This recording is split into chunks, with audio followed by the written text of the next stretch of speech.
乙女。ブースター3で登場した、地属性、戦士族の下級モンスター。音符の鎌という武器を使い、戦場の死に装束の融合素材となるが、攻撃力は、同じブースター3に収録されていた、ジャジメント・ザ・ハンドの方が高く、サポートは、マグネッツ1号と、マグネッツ2号の方が受けられる数は多く、レベル3、地戦士族の通常モンスターとしては、チューンウォリアーの存在感が強すぎるため、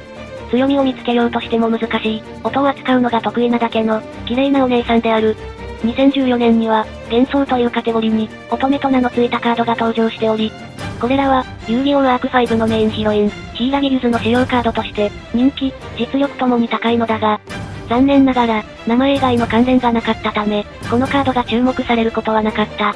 海外版のイラストは、胸元の布面積が増え、胸部が少しだけ控えめになっている。音とは、人などの生物が聴覚器官によって捉え、音として認識する音波のこと。心理学的には、聴覚的感覚を音と呼び、周波数が人間の過聴域にあるものを指し、物理学的には、音波そのものを音と呼ぶため、超音波や低周波音のように、聴覚の限界を超えたものも含む。一般的に、楽器や人の声によって奏でられる、音楽の音、または、音楽に使われる音を楽音といい。それに対して、人の耳に聞こえてくる不快な音は、騒音と呼ばれ、聞き手が不快、あるいは邪魔と感じる音がそう呼ばれるが、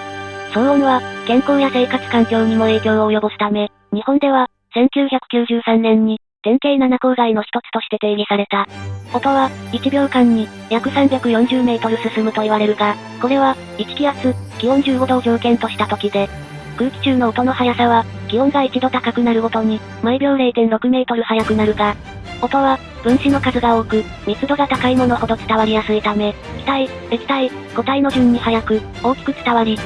例えば水の中では、秒速約1500メートルと、空気中の4倍から5倍の速さとなり、鉄の中では、秒速約6000メートルと、空気中のおよそ17倍から18倍の速さで音が伝わる。なお、音という漢字は、神様への祈りを表すように、神様からの返事を表す、欲望が加えられたものとも言われ、遊戯王に縁の深い、闇という漢字にも音が含まれるが、閉ざされた空間に音が響く、という意味もあるらしい。